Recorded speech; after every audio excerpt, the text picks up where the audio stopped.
प्रधानमंत्री का पटना में किया।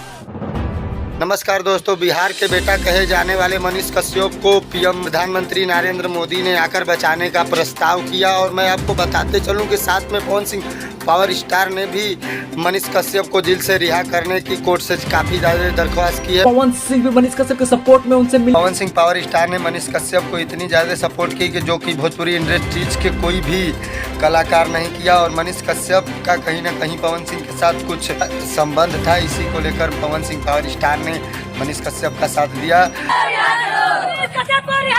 तो बताते चलूं कि मनीष कश्यप के जो समर्थक है वो रोड पे उतर आए हैं। और इसी दौरान देखते हुए पीएम प्रधानमंत्री नरेंद्र मोदी को बिहार में आना पड़ा। बिहार में आने से पहले पटना हवाई अड्डे पर उतर के वहाँ पे खुद ही प्रधानमंत्री नरेंद्र मोदी ने मनीष कश्यप के जेल जाने का लिया जायजा। मनीष कश्यप एक ऐसे पत्रकार थे जो कि पूरे बिहार को नहीं पूरे वर्ल्ड को जोड़ना चाहते थे और इसी भारत का सबसे अच्छे और बड़े पत्रकार हैं। तक की पीएम भी आकर मनीष कश्यप के साथ में खड़े हो चुके हैं। और मैं आपको बताते चलूं कि तमिलनाडु में जो झूठी वीडियो का वास्ता देकर मनीष कश्यप को गिरफ्तारी की गई। और वीडियो पसंद आई हो तो वीडियो को लाइक शेयर और चैनल को सब्सक्राइब जरूर कीजिएगा। जय हिंद, जय भारत।